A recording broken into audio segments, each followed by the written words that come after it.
wange whanamai koni, rea whamaro po awanes kei nani, kere tutu mamahe mawe. Tole ke hufanga he whakatapu na ngā oe aki i he tomata aka o e aho katoa ngani. Whakamole mole pē mua, ka whakawhawhangai atu, a pātere Christopher Lātu, o pātere Nina Whulau Moe Loa, moe tumi rātaki ai Chaplasi Tonga. A whakamalo i he rātaki katoa pē, i e te lahi nei whakahoko, o taulanga le mei ai aho kore tiri. Whakamalo heni i humonio ka pakitanga i e tokoni na o mo whakahoko o lawa le mei ai e poro kalama ai la taki. Whakamalo ma ke i a pātere ni ka solo ni kapu he e mea heni mo ki tātou i e kātou ngani. Ko ka mata e mahoringa i a mātou la taki a hongo tonga, me ongo e mātou hake e whaua kuri koe. Whakatawane na mō maru ka awa whiwhia e a hanu. Whakamonu ia atu a o tapu a konukongi nā, e me lewa e malanga ka matau atu.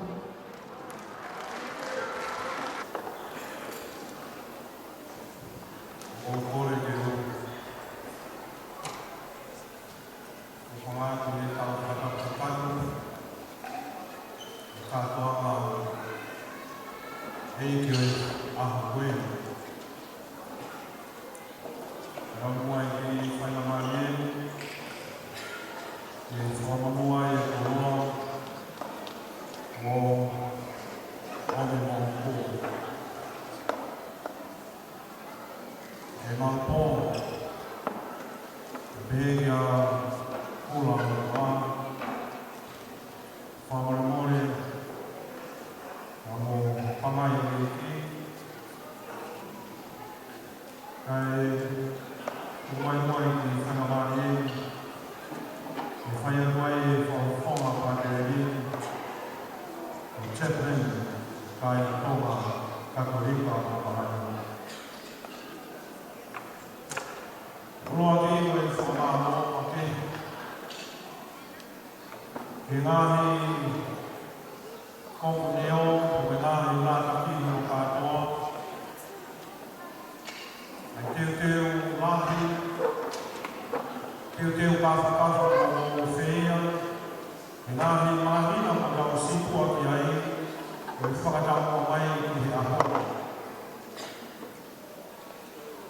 E kautau e kau prena awe na e kō mio. A pēhea ke motoa e kai a moto. Nā motokone o pōpō. I he teo e whanau ki a ki. O kō whamalo lahia ki a ke motoa. Whamalo a ke ki e kaupare speni. A pēhea ki kau me nipa e ngā hinataki ko tō pē Chaplasi Tonga. Ai ka whakawai a koe ni, koe taimi nā mō wāne ki he teo, ia mō loto re rei, a wawsia i aho re rei, o whia te he. Koe ahoni. Nai whai o mō taha noa no mono whototo, me he tangata anga i kahoni. Ke toi whakawhaki mua, ai ngāhi nā taki o te aga tōma no toma kui ai, hange o te tasisi o kōriri.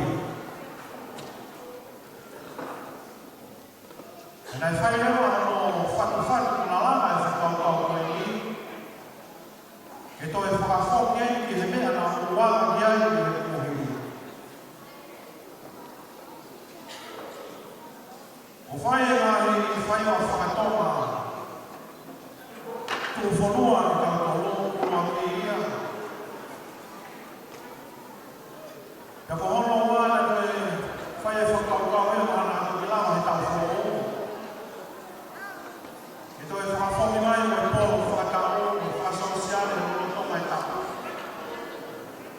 Abongan po kalama whalawani makehi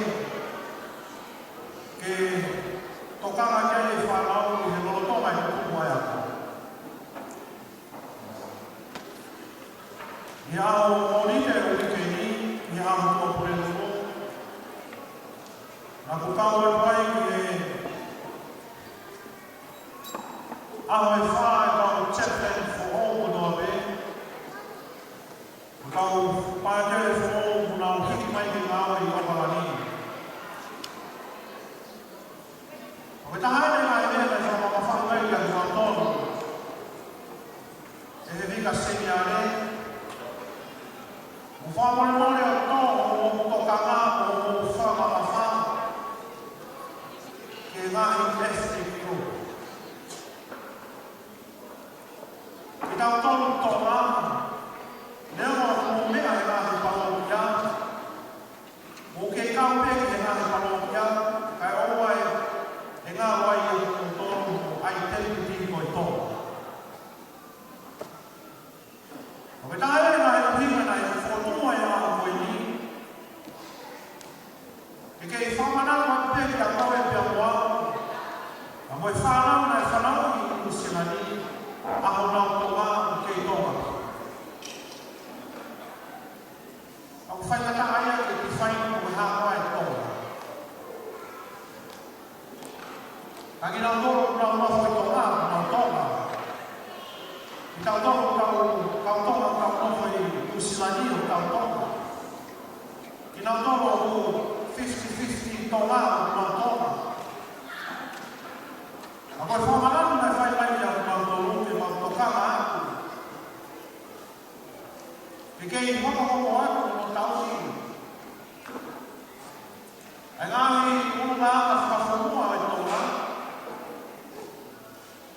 Ai whai o whakatonga. Ko tau tau ngā whakatonga. Mo e whai ka mei kōa. Ka ko tui nei mahu inga au mea ki atu nā tōnu. Ai whaumama nei whai mai ki mau tōi ma te hea ki tōkanga.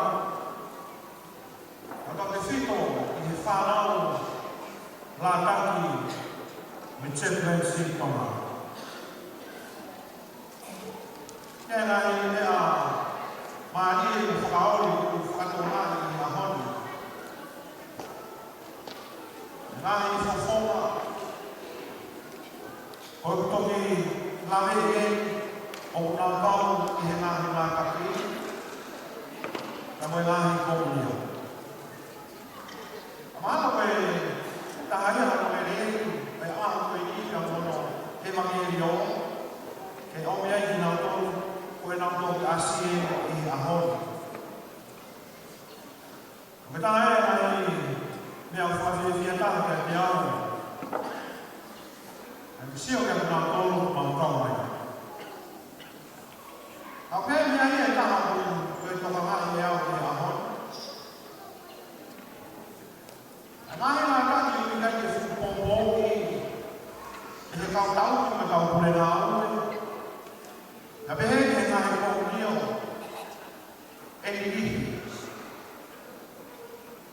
E sio mi nei au i loki. Ngāhi kōnio koe kau kakata kau tau ki me kau pure nā aue. Kono teke whānau, o unau i hei he amoni me pōpō. Ki mwakasi o le kau tau ki me kau pure nā aue. Malo beu nau whiwai kina, whai o whakamia o te mahinga. A ko tui mai a hori mi a mai nai pahani whakaloa. E nai te tonu beu a rei lao pake ni ka solo. Ia ki kai ma ke, ki oani mai whanau, o hake koe a hori. Ko toka ngai o kai ki hei la kani te mewa. Mahalo nau ke nau ko. O hake koe o reo a whekwa i ni. Ataka Mount Alpate, Ataka Mount Roscoe, Mount Wellington, Glen Taui, Oaira, Hamilton, Fake Moto. Maka ke hei, Ataka koe i kai ki nau ni, Te whakapakai ai, ka weha mea te hoko. Kai ke nao mea mai ai ke ahani mana koe halai la malu, pinga ni ngā tō ke aha ono o sete mana koe aha ono o akasi. Mai ai tātai.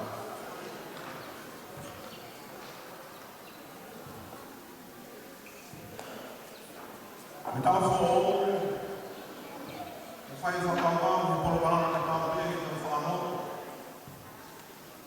Wa mai ke whakai ke taimi me rei, ke mawhana e a.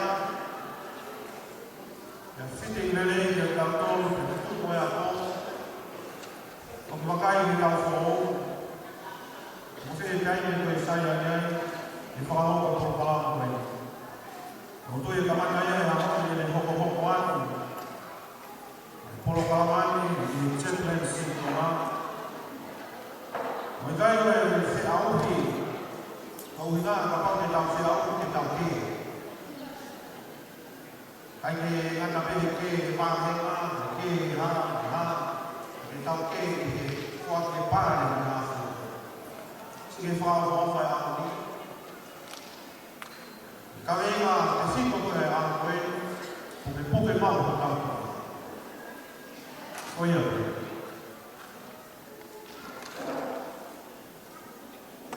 The World News Standing on Mai i whaia ki Panama and Wāwhakahiwa. Are you guys want to go to Panama? You better start now. Whaia World News Standing i Panama.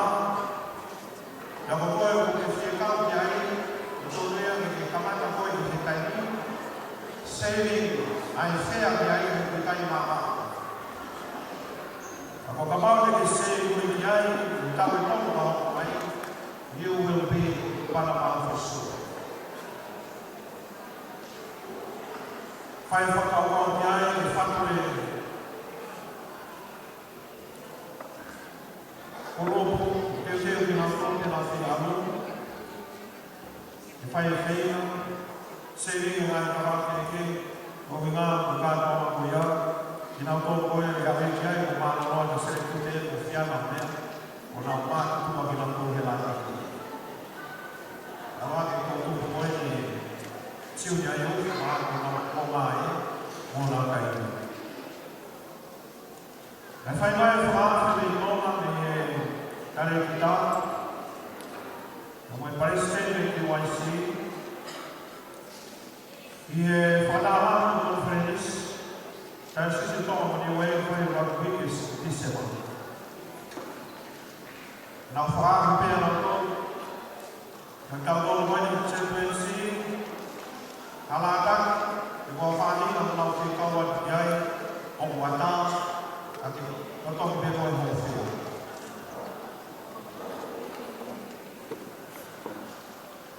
Mungkin pengalaman yang betul-betul, dari nanti, melalui komunion betul.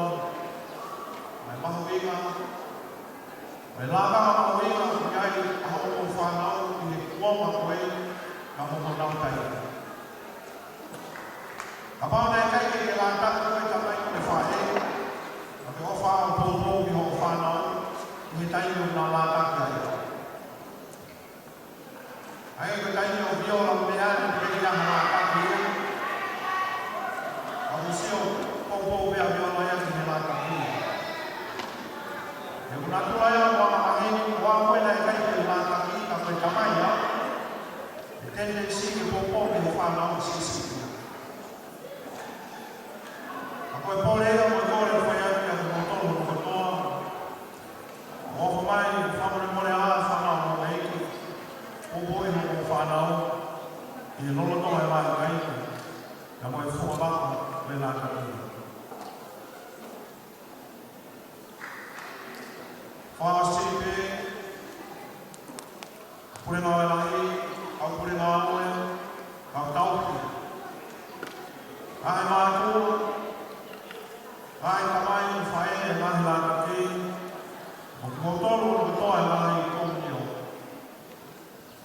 O ko ofa hare ake o ki motoro, o ko salut dia, whatogi a tawha, o tau lama ki hake. O whebe, a tapa maki, kauhai ai, o lama, ai a honi, o whakamalahi ake, o whamalo lahi.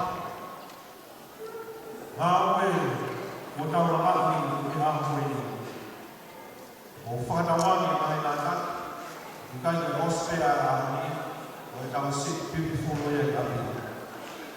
O toi lahi, o ngāhi, programa, tau tō whakakātoa ki tau, whakakommunity, me whakasau o. Whemau o pōpō, tau o tokoni, tau te kāwhitanga ane, o whakahekeheka le rei e maka, o whamaka koe ni, Yuri ai ka hako o e siasi, mo tau tō e Chaplain Sri Tonga i Nohorani. Whamāwa ka mo tōno o hei makai ki whanamo, me vai rea kua o whanau.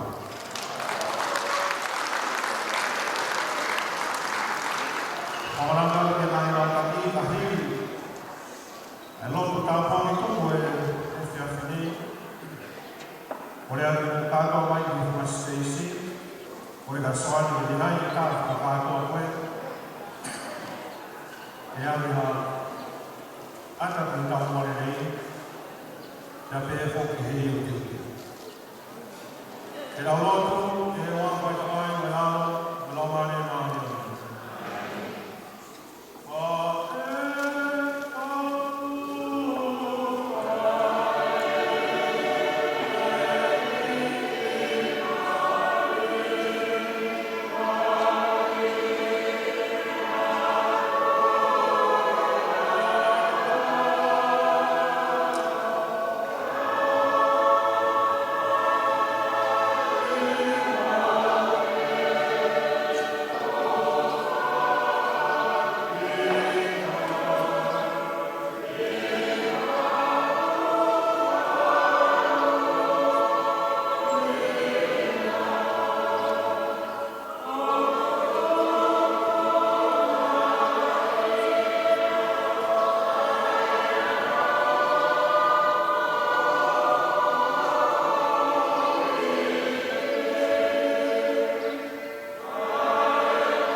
Whawhitare eiki, whakakoloa o te whai. Māwhana, whiri o me no, whakatanga o mai i ngā koe. Whakawhoki atu ko noa ko toa nā ni. Lāngangi o